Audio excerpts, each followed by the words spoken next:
Bien, mesdames et messieurs, amis téléspectateurs, bienvenue dans cette belle et grande émission par excellence. C'est tous les Kanambonda, la seule émission qui vous plonge au cœur de l'actualité. Émission Oesang Sakamabo qui va te vendre pour la console là, Oesali, Italie, et Sengoyambo, Kapé, Kolukandeni, qui me contre la carte de la République démocratique du Congo. Congo boka makambu, Congo boka ndenge na ndenge kola muka kola à chaque instant. Le problème c'est que bota ma mère, comment on a solution du solution monsieur ko bota ba. Pourquoi à chaque instant problème moi les bimaka. Et ça parmi des questions autour de la Katoyeba. Mais qu'est-ce qui se fait que les Kamouté les botami? Le moment où on a une solution comme on a quelque part problème c'est le pour étouffer les bossos. Automatiquement les bossos les réponses étaient Ekeka Kaboui. Tozo la Mouka 62 ans depuis toute indépendance. Est-ce réellement que Congo s'avancer? Ce Congo s'avancer, dans le secteur Nini. Mais le secteur Nini est s'avancer. Mais moi je peux dire que beaucoup plus Congo est s'avancer parce que biso Congo tu perds la culture na biso. Tout se comparer au Italie, les pandas, le Chine. Mais comment la bango est beaucoup plus attaché à la culture na bango. Basa beaucoup plus attaché à la coutume na bango. La biso Congo to perda nyoso tout les colonies ya Kolanda SMO misolo to Kanyaka ya ba mindele to be étranger bazo yela kabiso. Bima kele na Japon, kele na Chine, kele na Thaïlande. La pays asiatique beaucoup plus. Même ba Belge voit le comment la flamand ba wallon. To mo bientôt là, roi Outikoya. To mo li bilio ko ni des zongi. Ya ba souko zongi. Mais est-ce réellement et ça ka yango e kenda ka ya ba congolais surtout. Balu ba bazana oya bango, ba teke bazana oya bango. Nous surtout on a la culture soit Congo to perdre yango. Mais ce qui doit comprendre que tout ça peuple bantou, tout ça africain, et c'est tout ça beaucoup plus attaché à la culture nabiso. Je crois très bien, le problème que tout le Kandé, même habitué tout le Rwanda. C'est pas ça c'est plus que baza attaché à la culture baza uni. Au Kenya Nairobi la Kenya kuna baza uni Ouganda même. Sauf que l'histoire congolais le Mongolia au côté de la facilité c'est parce que tout ça peuple auto perdre la culture, tu perdre l'identité, donc c'est facile, tout ça la corrompu dans ma sentiment à paya. Merci. Et ça m'a surtout rebêté. Pourquoi surtout on a Thomas le Congolais n'a pas Bokonzi. Bokonzi est bandaka quelque part. Bokonzi est bandaka quelque part. Yo pote mon côté Bokonzi. Est-ce réellement Oebi Nanazaka numéro 1 pour le loco Bokonzi le lo. Oh le loco biko wolé là. Ota Bokonzi. Est-ce réellement et ça la carte lignée famille na yo. Tu es clan na yo. Kanyaka, Misolo, et ça, les gens de perdre surtout. Tu as mis mon amour à Augustin Mungimi, secrétaire général de l'affaire coutumière numéro 1 à Congo Mobile Mesalindeye. Merci beaucoup pour ce qui est à tout moment présent pour répondre à l'invitation de la Bisso. C'est parce que tu as dit que Yende après sa Bisso, ma casse ma yele, pour ce qui est ailleurs ma canisia sika, oh ils allaient cater. Donc sur la monnaie et pour permettre à tout ce qui est aïe, bezalinini. Donc par rapport à la codification des règles coutumières et des descriptions au pouvoir, mais arbre généalogique et la candidate pour évacuer le ce que ça me cause au Wutawapi, puis aux Okende Wapi. Moi, je suis Gissé Mungimi. Bonjour et bienvenue dans cette belle école d'émission par excellence tous les Kalambonda. Bonjour et merci. Bonne santé à Moussala, et santé à Nzoto. Moussala, tous les gens qui makasi, les gens qui ont makasi depuis un certain temps. En fait, nous sommes dans l'exécutant, dans l'administration publique, nous sommes dans le gouvernement. Le gouvernement a vraiment décidé de stabiliser l'entité coutumière pour le développement de la parce que nous avons des fondements. Alors, nous sommes dans l'administration, nous sommes aussi en train d'exécuter, n'est-ce pas, l'instruction du gouvernement dans les cas de codification. Mais beaucoup plus, nous sommes dans la parce que nous sommes dans la monographie des entités coutumières. Dans son ensemble, nous avons la carte, nous avons partout avec une codification, les règles et les successions coutumières. Le ordre du chef de l'État a été lancé, mais ça, je me dis, beaucoup plus, c'est à 145 territoires pour le Kakoye, le développement, c'est 45 territoires et Kobongama. J'espère que vraiment, Moussa Ozo les alliés vraiment pilier central dans la il y a développement 55 territoires. Le temps aux hommes dans Makambouana, autant des territoires et bébé, des territoires comme la désordre. Apporte beaucoup plus nini. Oh le dans le niveau affaires coutumières pour couper sur la carte pour les citoyens et ça vraiment mon sabbat. Je pense que le gouvernement congolais va instituer l'administration parce que tous un secteur de base affaires coutumières. Dès qu'on voit le bâti, et ça fondement il y a beaucoup na biso. L'affaire coutumière est allée ba valeur, ba zise coutume. Il y a ba koko na biso ba évoluer na bango. Oyebi mon kilio ya lobby ya ba koko na biso, et ça différent na mon kilo ya biso. Et pas la bango bazaki na solidarité, ba valeur na bango. Et pas la bango bazaki justice.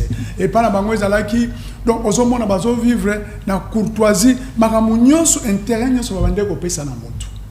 L'intérêt c'était là. Contrairement à mon kilo ya biso devant ba défi to ça na bango, to ça nango, mon est commis beaucoup plus individualisme. Toujours vivre na ndenge na ye, mo kilo na biso za ba intérêt au kobima na babala, regarde comment bana na biso bazo ko se comporter, tala ba chauffeur, benjir public comment ça se passe na kati nzela. Mais pas na bango za la boyité. Mo kilo na bango même lelo si vous avancez au Kendokuta na Congo profond. Ok, nous avons besoin d'importance pendant que nous avons porté. Peut-être que nous avons porté pour nous. Mais que Moïbi a été. Même un million de dollars natifs n'a pas participé. Non, très bien. Ok, nous avons valeur ya biso. Boza na matanga na kati ya mboka. Mutakufi na mboka mususu soko okay par rapport na culture na bango. Mutakota zambate.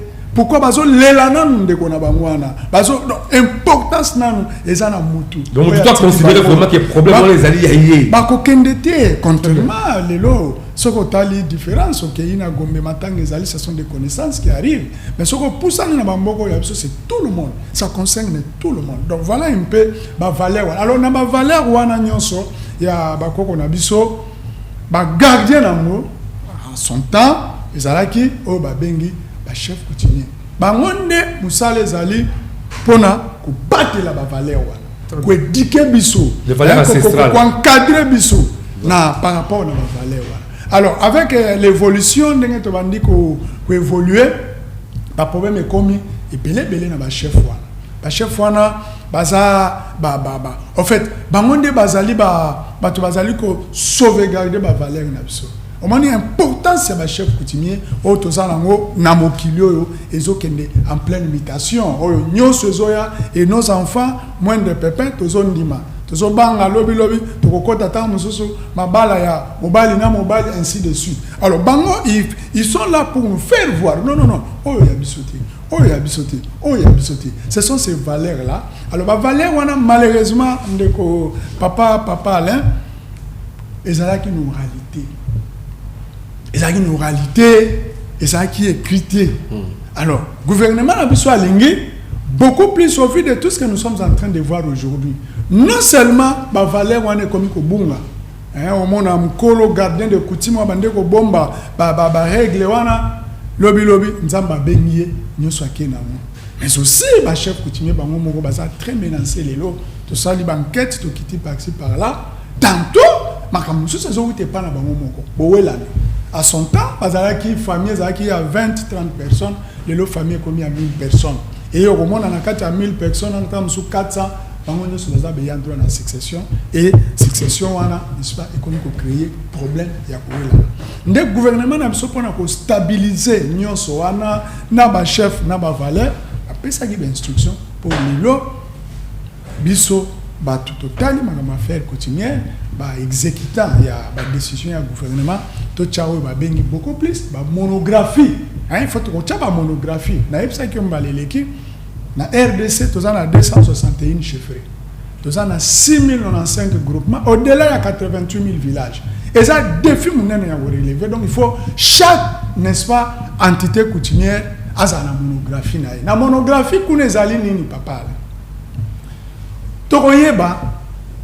tu identifier d'abord groupement mo chefferie mo ezalini et puis ko luka mo origine te ba utaki wapi délimitation na bango dialecte nini balobaka très bien ainsi de suite baza na ba potentialité ba originalité na bango originalité na bango ba utaki wapi boza na nini potentialité na bino dialecte na bino ba valeur culturelle na bino ezali nini outi koloba bandeko ba nani roi Philippe Tangoye aye ko restituer statuette ya bandeko basu. C'est ça. Donc ozomona ezalaka société moko bien organisée.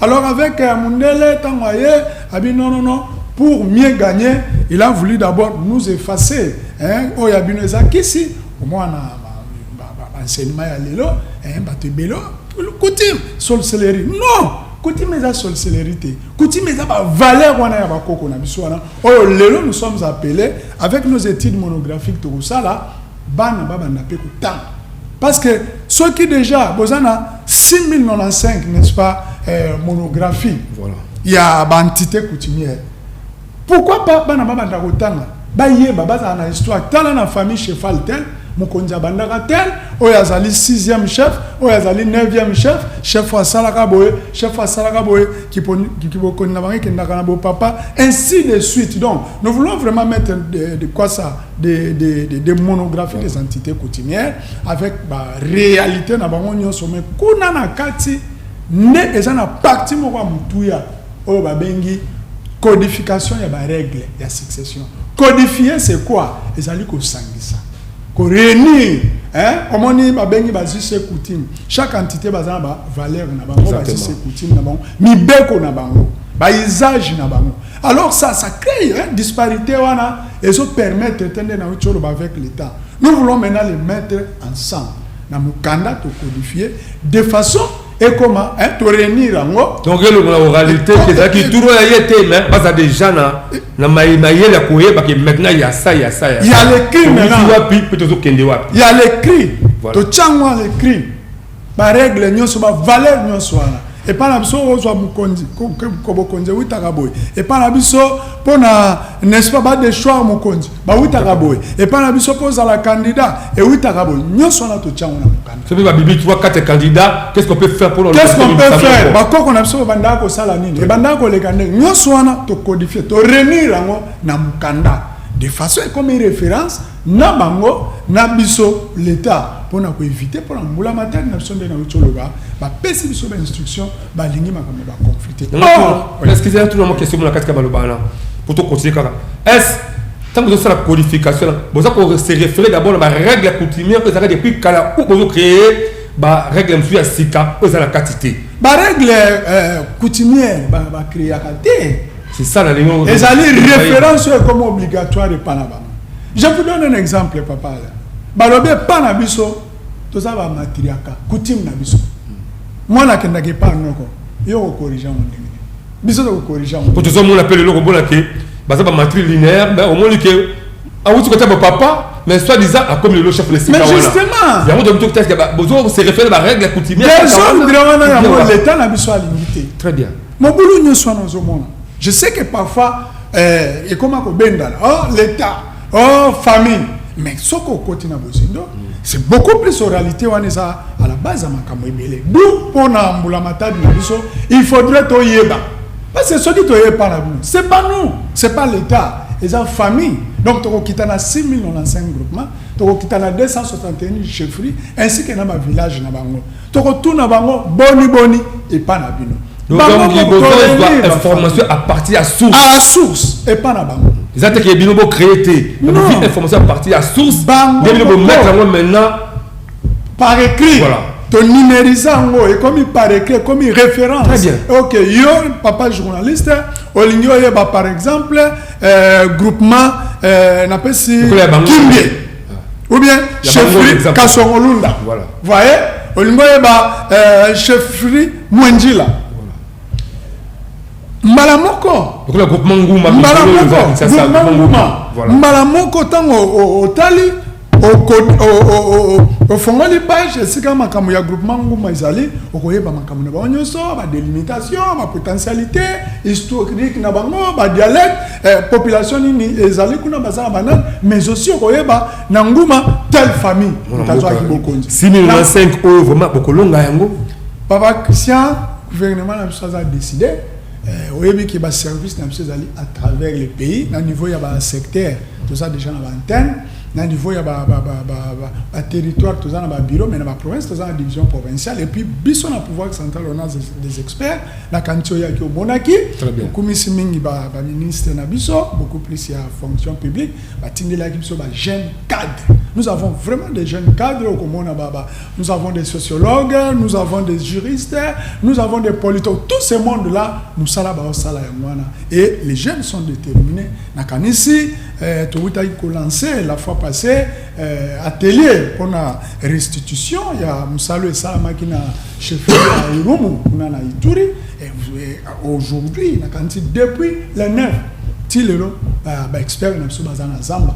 Parce que na chefferie, na deux chefferies pour n'est-ce pas que si les sankanisi ba outi d'ailleurs ko signer na ba famille et mikoleko ya na kanti na représenter une situation il y a des entités na biso wana qui baza déjà ba règle na bango comme codifié ba règle na bango comme numérisé biso to zala te na kati na bango oh mutu songolo alinga kende afrode akota mobulu akekuta awa déjà arbre généalogique na bango eza authentifié eza clair banana génité tina chef donc moyen muto ko tala mbilinga so ezalité o ngai boyo ngai automatiquement pour éviter pour créer le lot désordre peu et c'est comme ko lobola ka desika ba ko nokuta na arbre généalogique yango moko ezolo no mo moko gise mungimi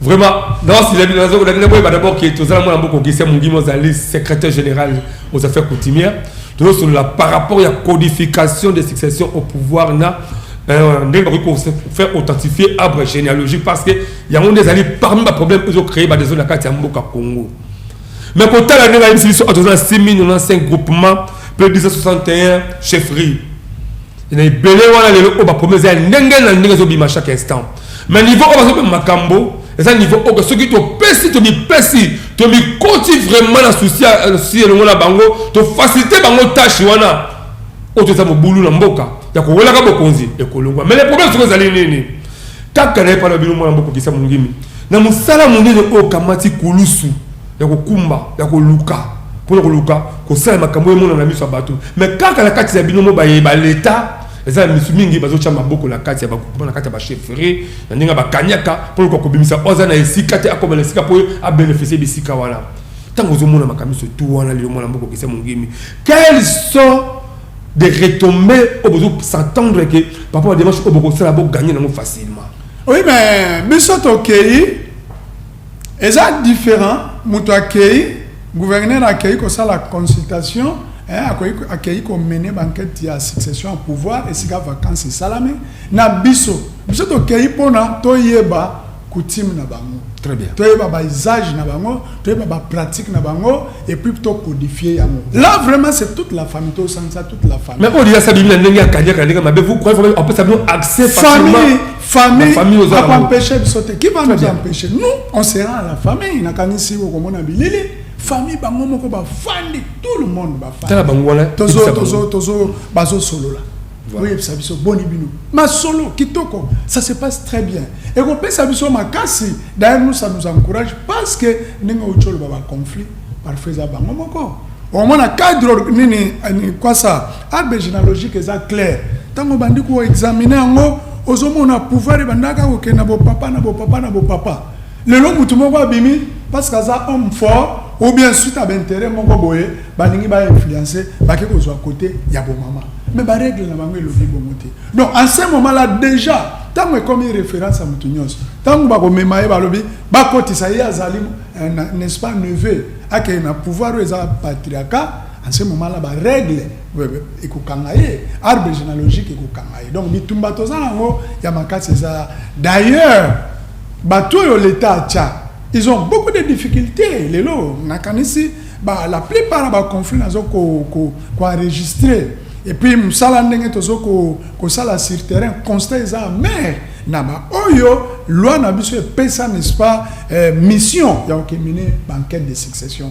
parce que na loi qui la fois passée et ça normal to bandela mbala na mbala ce qui vacances salami na chefferie c'est le gouverneur de province ce qui salami na groupement c'est le chef de secteur ou de chefferie quand ce qui salami na village c'est le chef de groupement quand ce qui salami na groupement incorporé les cas village ce sont des groupements bateau na banana d'énormes difficultés vraiment ce qui est là nous sommes appelés à renforcer ma capacité na bango loi na biso lobby na bango tango kei nanu selon la procédure au sali constat que vacances ezali okozonga kuna pona kotuna famille que ono pana bino mukonzina ainsi de suite banani ba postuler pour bako non okokende premièrement pona ko authentifier arbre généalogique pourtant ok ko authentifier arbre généalogique en ce moment là vous n'avez pas de candidat en ce moment là vous n'avez personne au akolta mobulu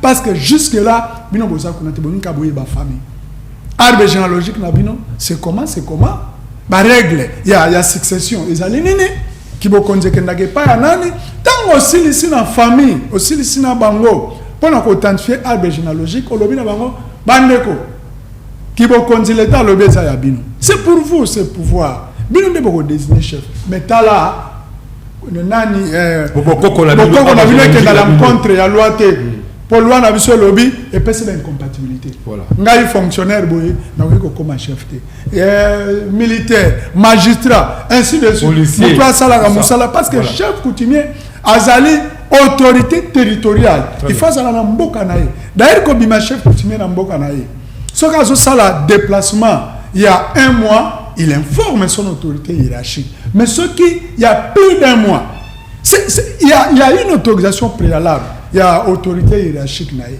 parce que quand pendant du temps imaginez-vous gouverneur Atiki par exemple il y a Congo central Atiki province naïe 5 mois 6 mois 7 mois ce qui les Cambodgiens abandon déjà de la même façon pour les chefs il faut azalawana alors en ce moment là quand tu es là tu dois au préalable au préalable ba règle de succession na bango tant aussi si ba règle de succession na ndenge to côté place nazalaki il y a des incompatibilités magistrat te bo était kasi soki ngai fonctionnaire na lobby boy ndenge nazali fonctionnaire à l'état na lobby pouvoir oza biso na ngi pena comme chef na diriger groupement ya biso au côté c'est mise en disponibilité na ko côté ça et puis faire la acte na mukonzi na ko yazali ministre de la fonction publique faut ça la acte que andemi mise en disponibilité na pour ngana que nous comment ko exercer fonction chef coutumier wana zali ndenge na lobaki wana zali ba incompatibilité mais il y a aussi des conditions l'état lobby okoki ko zala moins minorité la condition c'est la montagne là pouvoir exercer il faudrait osala majeur il faudrait osala ayant droit à la succession il faudrait osala congolais changement nationalité te nyoso wana yonde agent o ya l'état chef de chef donc moins de 18 ans aux la droite aux militaires aux policiers aux la droite voilà c'est-à-dire pour les policiers c'est incompatibilité il faut que ça mise en disponibilité voilà. Na musala na il y a la police alors c'est ce que je disais alors en ce moment là on expliquait famille on le dit binomoko boza na ba règle coutumière kasi l'état a s'ingérer pe na makamna binote mais apesi kaka ba condition pour mobulu ezalate dès lors que ici étape wana nyonso na yo na famille boyebi arbre généalogique na yo na famille boyebi n'est-ce pas ba condition pour na comme chef boyebi ben incompatibilité boyebi ba règle la succession ce n'est qu'en ce moment là yo ko kende pour na sikoyo ko consulter bango ko mener banquette to ça déjà na nyonso awa bino mongo ba boyebi saki biso kasi mukonzi nani bino bobimisi et puis bobimisi ndenge nini ba présenter yo mukonzi et en ce moment là na ibiso na famille ba problème ba dozala minité voilà un peu de démarches oyo biso tozali ko bunda alors ça ba ndeko na biso bazo respecter te yo za villa Kinshasa voilà kenge na groupement nguma ça fait combien de temps depuis six candidats depuis non Ça fait d'abord combien de temps? Un bon moment depuis chef Akufa déjà. Mais pourquoi tout ce temps-là? Quel est chef na groupement Katanga? Na outi Katanga. Na sirikela qui chef de secteur sérieusement. Une année après. Nous sommes vraiment en boca pour pas y faire défiler l'élément au chef Aoutaki. Nous sommes vraiment la rangopé. Moulamata dialobi, loin lobby. Tant aux vacances et salami, quitta. Parce que moi, je suis la vie du thé. Chef Azali na misala ebele, kokenge la coutume. Ma valeur traditionnelle. Ma belé na bango ya boko. Ko tala makamupel mission musu sur l'état a atteindre ko répercuter ma décision sur l'état zozo. Tant il y a pouvoir central, qu'il y a province, mais chef wana Azali pe représentant ya Mukondiambo, représentant ya gouverneur na juridiction na. Mais boni liwe salami, yo mutu l'état pe si mission wana. Ya ok sala musalana, tu dois faire une année, tu dois faire 10 ans, tu dois faire 4 ans rien que pour descendre l'entité wana ya ok mener banquette. Ça nous crée énormément de problèmes. D'où Milinga Zokota. Tawane Zoleka, Batubazo profiter. Tawane Zoleka, Batubazo profiter. En plus, hormis Wana, nous avons aussi des problèmes. Vous voyez que l'autre chef m'a comment coopté. Moubou Ekoti, Moutounion soit ligné comme un chef. Mais comment ça n'a pas député provinciaux? Bango va voter, n'est-ce pas, sénateur, bango va Elisabeth sénateur. Et là, tout le monde voudra aussi avoir, n'est-ce pas, ces députés ou en obédience pour lobby. Donc, il y a beaucoup de choses. N'oubliez pas, problème à ma ville. Tozo mona makamo etali ma belé comme cher semble. Ma belé ma belé wana yo chef mission na rezali ko protéger gardien des terres gardien ma belé wana parce que ça ba communauté na kati ya juridiction na yo bozana ba clan ebele bozana population na bino musala na bango vina bango nyos ezana ma belé wana non ozowela ki bokondi pour nos salani et plus loin ce qui m'a belé c'est na ba cimetière ba site sacré donc on mi bimi nanu na biso bo teki ni surtout ba ko bi après esclave après beaucoup d'esclaves ko biso to za ba africain biso to zali ba indo moto ba na biso ba cimetière ba sacré biso l'esprit na bango ezaba nos ancêtres nos aïeux mais yo bangité okei ko cimetière bibembe wana ikenda mais moi je sais mon bon justement nanguna ko transika ba cimetière wana est-ce que si on se coûtera déjà peut un jour pour trouver solution ba conflit mon quelque part à travers ba cimetière ezali référence makasi référence makasi parce que na kati ya cimetière yango ne bakunda ba wite ba we wana banani na ba kondipe bazana kati voilà. Et les lots qui, par exemple, famille, n'appelle ça que exemple, la fois passée, au Kitagi na village Loa, avec un conflit impossible. Oyo, l'été, mitoué betani, bokei boye, bobaluki boye, solution mauvaise ou amarate. Écrit gouverneur à coma, pouvoir central à coma, ate à coma, batunion sur commission. Tango, ministre à Talabi, mais les Cambos ils aussi la tête pourquoi? Abiale, yo mon expert qui t'a. Mais je suis parti. J'ai dit non. Vos papiers soient moi je n'entre pas. Après, tu as un conseiller. Biso qui voilà que ça biso arbre généalogique. Mutuna mutazo ya na oya. Mutuna mutazo na falsifié. Ça ne se passe pas comme ça, monsieur. Tu as un cimetière. Na l'accès tu oublié. Tobandi na géniteur na bango. Oye bi ba Congo valeur au bazana na cimetière. Tel oyo tanga kufaki oyo tanga kufaki ti cinquième chef oyo azaki nani to silisi to bandi ko monter à généalogie ti oyo kufaki kaka na cimetière non bona kisabiso yo par rapport na ba weyo oui uzana place na c'est ce jour là conflit on est silaki On a mis fin à ces conflits. Donc, cimetière, ça. Alors, les références, c'est beaucoup plus de codification. Je suis en train. Établissement arbre généalogique, c'est que cimetière, ça fait référence. Je suis en train de me dire, des trucs à cimetière, ce ne sont pas des chefs. Avec comme conséquence, je pense que l'intention de Bango, effacer l'histoire. Effacer la trace. Oui, effacer la trace pour le lobby. Il y a une importance à la codification parce que tant que tu quittes, tu retournes à cimetière, chef les arbres. Est-ce qu'il y a beaucoup de chef? Voilà. Banani, depuis, bandi, voilà, ça veut dire que chef va succéder, ou va bandi que c'est succéder, ou va voir. Pour permettre. Tu codifier, pour permettre de combattre ce que vous cadrer famille. Voilà. Dans notre question, puisque ils allaient courir aussi derrière le temps. Depuis au ban déjà, débat sur la codification. Les résultats nous ont vu déjà par rapport à nous, surtout nous avons tout partout.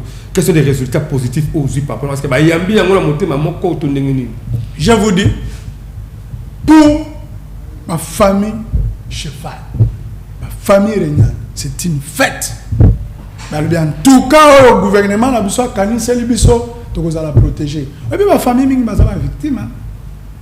Luka bazama kasite, mutsongo la bimi kuna, abandi ko étouffer, abandi ko détruire, tantôt ba suspension koute ezanga makolo ezanga mutu. Alors ma famille va lobby non avec ça. Je pense ma camto comme stable. Gouvernement la biso décision bazwa pour to codifier. Je pense que cette décision est très stable. Ainsi, dans le lobby, quand on a des entités, oh, bandi, bandi, on a besoin de kendagina, irumuna maagi. Na voyez là, image. Mais image, autour là, ça c'est quoi? Tu connais que ça qui interview comme ça, ils allaient en Mokani. Et ça qui n'a bunia. Voilà. To kendagi passe expérimentation, salamaki. To kendagi. Mais bah PV, tu vois, bah PV comment est-ce que pour sangala qui se tue. Papa ministre Mukonzi nanga, veut pas Marcelo. Va là-bas.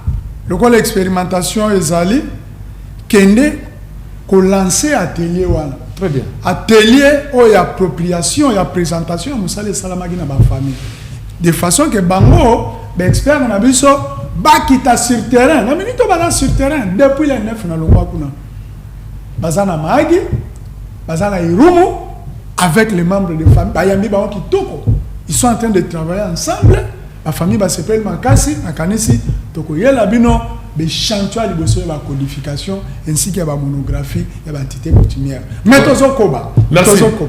Nalingi, boss me batozala bona mboko kisa mungi mwazali secrétaire général aux affaires coutumières nalingi avato coutumière mais moment muke to na ngala bino élément oyo sika uta ki to na commenter ce que bande ko bazaki e belé na kata salle pendenge ni batanga ki ba PV na interview basaki na suka puisqu'il y a réellement sur la sakeke bon mboka zaki de sikawana akuta na bande ko solo ki na parce que na yebite li kabazo sala oyo o da ce qui presque so ba 5e émission to sala na ina na moni beaucoup plus que na STM auto so ba message to ba appel ba de ba bandu de ba grand bandu ni ba grand quartier pa to solo ka bi mais akoya pa la biso mu kolonini tozana awa tozotambola likambo ya temps mais ce qui est libre so ba réponse to na no élément autre juste après c'est parti moi mboka pour ikoma et moi mboka zikoma yamba c'est parti.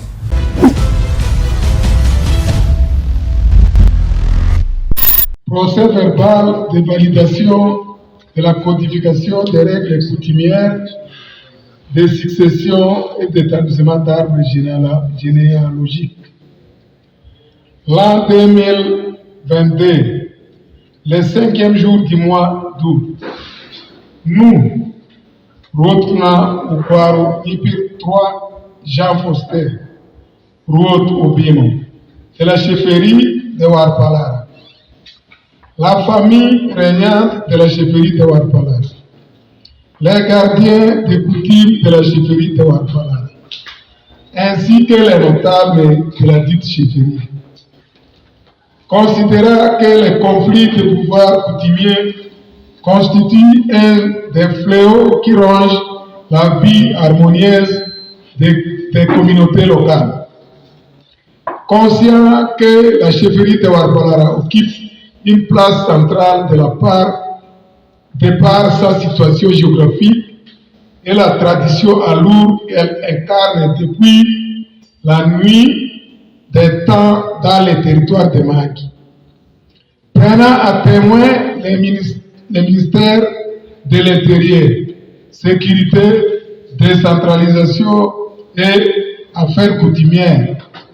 Le cabinet du gouverneur de la province de l'Ituri, l'administrateur militaire du territoire de Mahagi, un membre du comité territorial de sécurité, le président des chefs coutumiers de la province de l'Ituri et le président de la commission consultative de règlement des conflits coutumiers, CCRCC en sigle, en chefferie de Ouattara. Concluons la codification des règles coutumières de succession au pouvoir et d'établissement d'arbres généalogiques, ainsi fait à Niaroube au jour, mois et an que décis. Partie signataire. Ouais, je me nomme Augustin Mungime. Je suis secrétaire général aux affaires coutumières. Ah oui, contexte de l'Ituri, mais en général pour l'ensemble de la RDC, nous voulons arriver à codifier les règles de succession au pouvoir qui nous posent tant de problèmes dans la gestion des affaires coutumières. On a constaté avec cette oralité, ça et là, il y a la falsification des arbres généalogiques, mais aussi et surtout, il y a le non-respect des règles de succession au pouvoir coutumier. C'est sur base de ça que nous avons pensé ensemble avec les partenaires qui nous appuient, mais aussi et surtout à l'initiative du gouvernement congolais, de trouver des mesures de prévention, lesquelles mesures qui consistent à descendre sur le terrain, à échanger avec les familles régnantes eux-mêmes. C'est ce qui s'est fait à Ituri comme expérimentation dans des chefferies. Les experts sont descendus, ils ont travaillé longuement avec les familles cheffales pour voir un peu quelles sont les règles de succession dans leurs entités respectives. Et c'est sur base de ça qu'un atelier a eu lieu à Kinshasa récemment, c'était pour valider. Et là, maintenant, nous revenons pour présenter, n'est-ce pas, toutes ces règles-là, et que la famille elle-même et la famille régnante puissent s'en approprier. Et c'est sur base de ça que nous allons les codifier et que ça deviendra des références pour nous tous, c'est-à-dire pour les familles régnantes, mais aussi pour l'État congolais. Donc la finalité pour nous, d'avoir maintenant un document de référence. Si c'était l'oralité, avec le travail que nous sommes en train de faire, nous aurons maintenant des documents écrits, des règles de succession qui seront écrites, qui seront des références, non seulement pour nous, mais pour des générations futures. Voilà un peu la raison d'être de notre présence à Bunia ici, beaucoup plus dans la...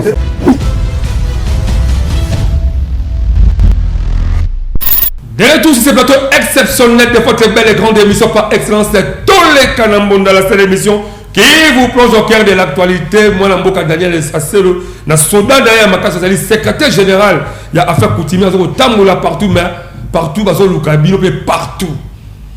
Dans la caméra, il y a Congo. Tout le monde est beaucoup plus est. Tout le monde est Congo central.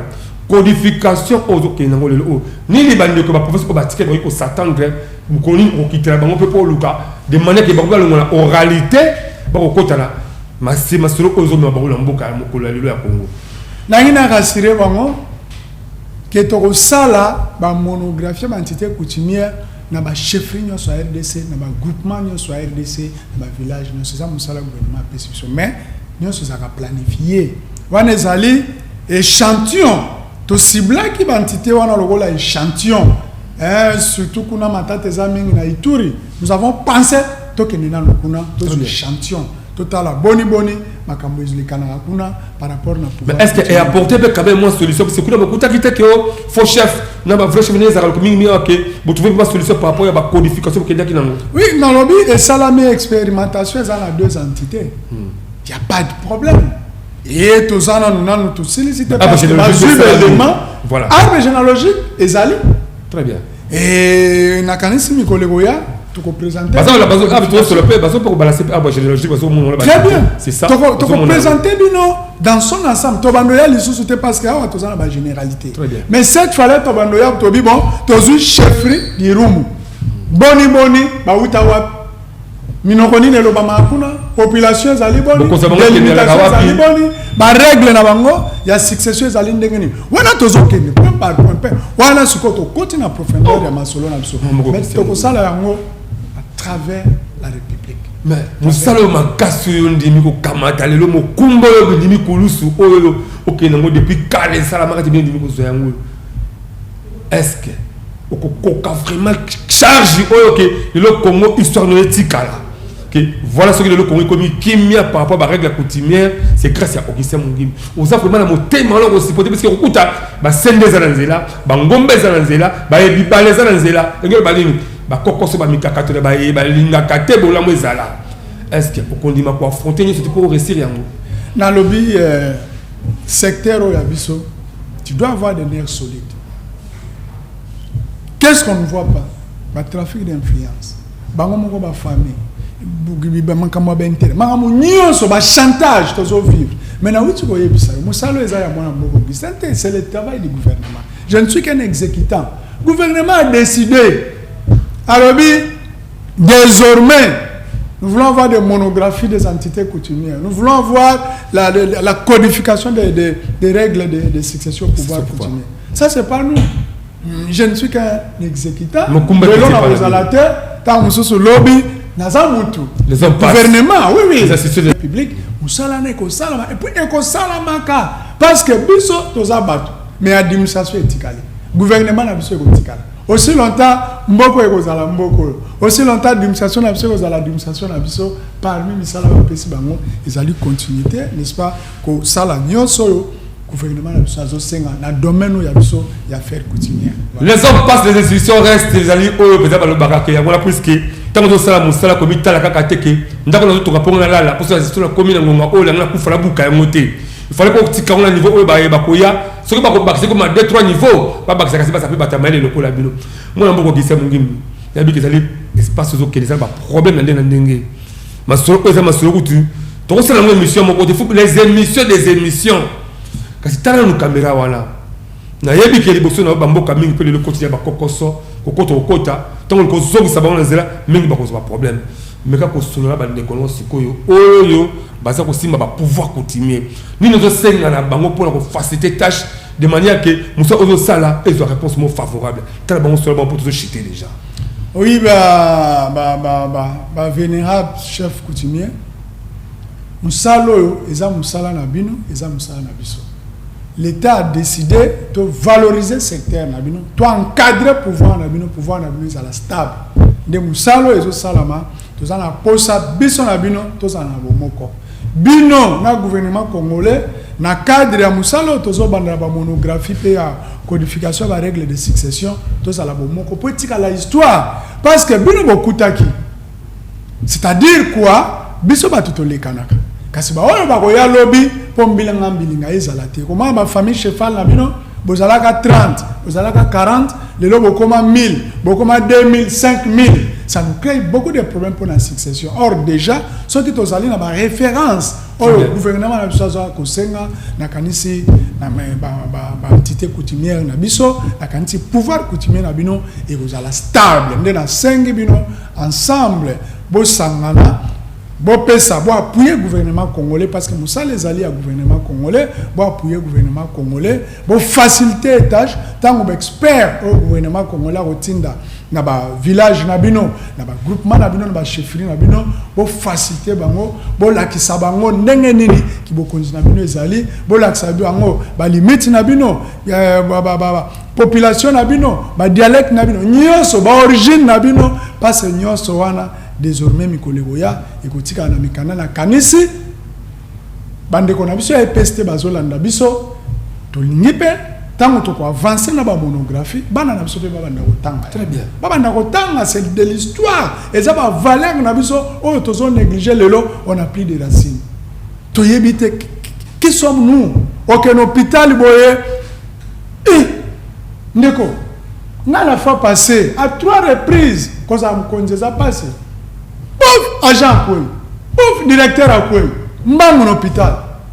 De quoi aller? Dans un hôpital, quelques minutes après, $300-400 recueillis. Oh, moi, moi, oh non, monsieur, il faut ça, il faut ça. Maman, vous traitez dans nos motos. Vous avez kangi mon thème.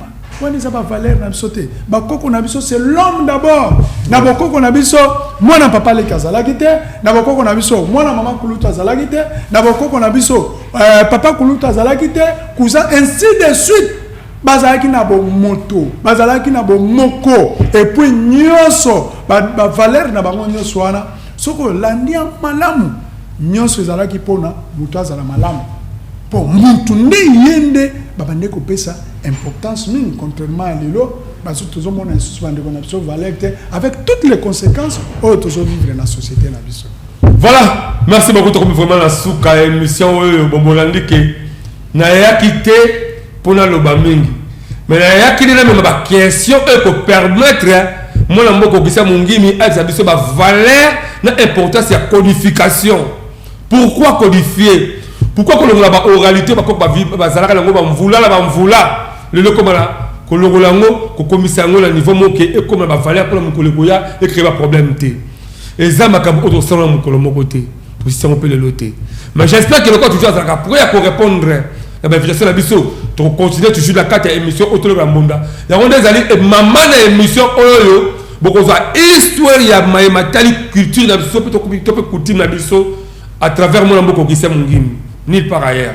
Tous ceux qui appellent mon colalelo, tout coûte la ngabno, malaise courir toujours mon amour qui s'est mon guim, puis le numéro moussou. Oh, à travers la question, numéro de ces aliments, bon yango. Tina bali ba question non la numéro sur WhatsApp wana. Posez ma question la bidno. Tu comme sur mon amour qui s'est mon guim, à quoi répondre, tout peut pour ça y mon plateau. Après c'est pas parce que la ligue malasima, ma question tu réponds la ngate ou ta big be pas la bino besoin d'arabiso. Bossika malamu.